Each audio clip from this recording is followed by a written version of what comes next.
July 18, 2026ರಂದು ಭಾರತದ ಆಕಾಶದಲ್ಲಿ ಇತಿಹಾಸ ನಿರ್ಮಾಣವಾಯಿತು. ಸಂಪೂರ್ಣವಾಗಿ ಖಾಸಗಿ ಭಾರತೀಯ ಕಂಪನಿಯೊಂದು ನಿರ್ಮಿಸಿದ ರಾಕೆಟ್ ಶ್ರೀಹರಿಕೋಟಾದಿಂದ ಆಕಾಶಕ್ಕೆ ಚಿಮ್ಮಿತು. ಕೇವಲ 15 ನಿಮಿಷಗಳಲ್ಲಿ ಭಾರತದ ಬಾಹ್ಯಾಕಾಶ ಉದ್ಯಮದ ಕಥೆಯೇ ಬದಲಾಯಿತು. ಇದು ವಿಕ್ರಮ್ 1ರ ಕತೆ. ಸ್ಕೈರೂಟ್ ಏರೋಸ್ಪೇಸ್ ಕಂಪನಿಯ ಬಗ್ಗೆ ತಿಳಿದುಕೊಳ್ಳೋಣ ಬನ್ನಿ. ಇದನ್ನು ಇಬ್ಬರು ಮಾಜಿ ಇಸ್ರೋ ವಿಜ್ಞಾನಿಗಳು 2018ರಲ್ಲಿ ಸ್ಥಾಪಿಸಿದಂಥ ಸ್ಟಾರ್ಟ್ಅಪ್ ಕಂಪನಿಯಾಗಿದೆ. ಅವರ ಗುರಿ ಭಾರತದ ಮೊದಲ ಖಾಸಗಿ ಆರ್ಬಿಟಲ್ ರಾಕೆಟ್ ನಿರ್ಮಿಸುವುದು. ಇದಕ್ಕಾಗಿ ಸುಮಾರು 8 ವರ್ಷಗಳು, $160 ಮಿಲಿಯನ್ ಗಿಂತ ಹೆಚ್ಚಿನ ಹಣಕಾಸು ಮತ್ತು ನಿರಂತರ ಪರೀಕ್ಷೆಗಳು ಮಾಡಬೇಕಾದವು. ಈ ಶನಿವಾರ ಬೆಳಗ್ಗೆ ಆ ಎಲ್ಲಾ ಶ್ರಮ ಒಂದೇ ಕೌಂಟ್ಡೌನ್ನಲ್ಲಿ ಫಲಿಸಿತು.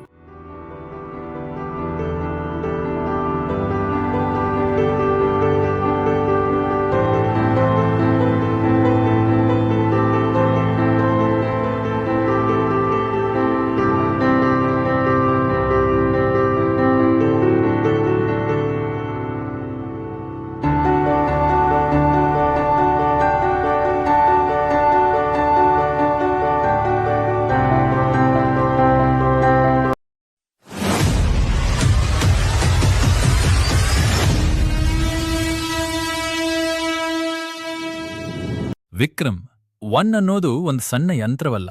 ಸುಮಾರು 22 ಮೀಟರ್ ಎತ್ತರ. ಇದನ್ನು ನೋಡ್ಲು ಸುಮಾರು 7 ಅಂತಸ್ತಿನಷ್ಟು ಎತ್ತರ. ಇದು 4 ಹಂತದ ಉಡಾವಣಾ ವಾಹನ.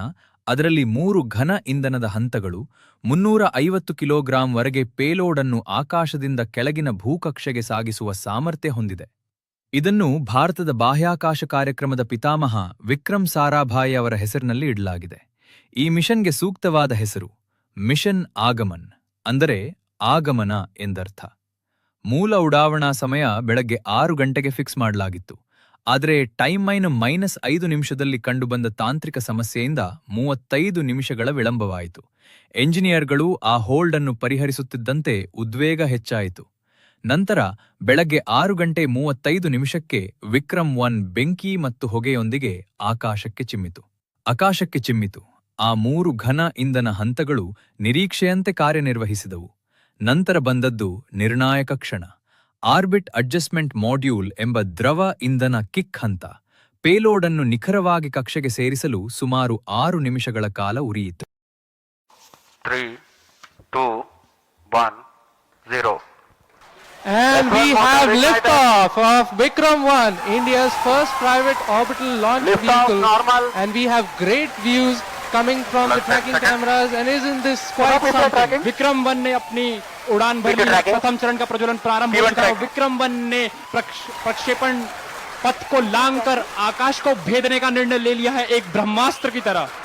That's very true, Suyash and Akhil. ಉಡಾವಣೆಯಾದ ಸುಮಾರು 15 ನಿಮಿಷಗಳ ನಂತರ ಸ್ಕೈರೂಟ್ ಕಂಪನಿಯು ಇದನ್ನು ದೃಢಪಡಿಸಿತು. ವಿಕ್ರಮ್ 1 450 ಕಿಲೋಮೀಟರ್ ಸ್ಥಿರ ಕಕ್ಷೆಯನ್ನು ತಲುಪಿತ್ತು. ಮಿಷನ್ ಯಶಸ್ವಿಯಾಯಿತು. ಇದರೊಂದಿಗೆ ಖಾಸಗಿ ಕಂಪನಿಯ ಮೂಲಕ ಆರ್ಬಿಟಲ್ ಉಡಾವಣಾ ಸಾಮರ್ಥ್ಯ ಸಾಧಿಸಿದ ಜಗತ್ತಿನ 3ನೇ ದೇಶ ಎಂಬ ಹೆಗ್ಗಳಿಕೆಗೆ ಭಾರತ ಪಾತ್ರವಾಯಿತು. ಜಾಗತಿಕ ಬಾಹ್ಯಾಕಾಶ ಸ್ಪರ್ಧೆಯಲ್ಲಿ ಒಂದು ದೊಡ್ಡ ಮೈಲಿಗಲ್ಲನ್ನು ಭಾರತ ರೂಪಿಸಿತು. ಇದರಲ್ಲಿ ಹಲವಾರು ಗ್ರಾಹಕ ಪೇಲೋಡ್ಗಳು ಮತ್ತು ಪ್ರಯೋಗಗಳಿದ್ದವು. ಅದು ಯಾವುವೆಂದರೆ ಸ್ಪೇಸ್ನ ಸೋಲಾರಾಸ್ ಎಂಬ ಉಪಗ್ರಹ, ಕಾಸ್ಮೋ ಉಪಗ್ರಹ, ಕಾಸ್ಮೋಸರ್ ಸ್ಪೇಸ್ನ ಇನ್ ಆರ್ಬಿಟ್ ರೋಬೋಟಿಕ್ ಆರ್ಮ್, DCUBEDನ ಪ್ರಾತ್ಯಕ್ಷಿಕ ಪೇಲೋಡ್ ಮತ್ತು ಸ್ಕೈರೂಟ್ನ ಸ್ವಂತ ಕೋಪ್ ಉಪಗ್ರಹ ರಾಕೆಟ್ನ ಕಾರ್ಯಕ್ಷಮತೆಯನ್ನು ಮೇಲ್ವಿಚಾರಣೆ ಮಾಡಲು ಬಳಸಲಾಗಿತ್ತು. ಇಷ್ಟೇ ಅಲ್ಲದೆ ಒಂದೆರಡು ಸಾಂಕೇತಿಕ ಸ್ಪರ್ಶಗಳೂ ಇದ್ದವು.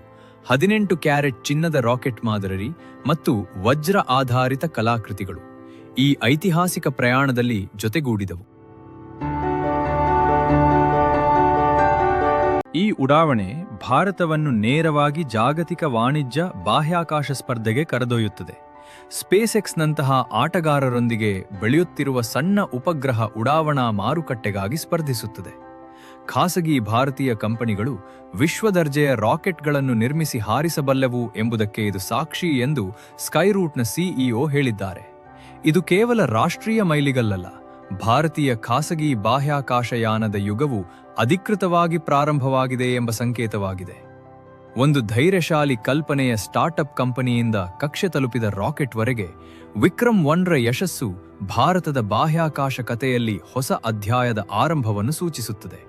ಇದು ನಿಮಗೆ ಇಷ್ಟವಾದರೆ ಲೈಕ್ ಮಾಡಿ, ಶೇರ್ ಮಾಡಿ ಹಾಗೂ ನಮ್ಮ ಸಬ್ಸ್ಕ್ರೈಬ್ ಮಾಡಿ ಸಪೋರ್ಟ್ ಮಾಡಿ ಮತ್ತು ಮುಂದಿನ ಯಾವ ಮಿಷನ್ ಬಗ್ಗೆ ತಿಳಿಯಬೇಕು ಎಂದು ಕಾಮೆಂಟ್ನಲ್ಲಿ ತಿಳಿಸಿ.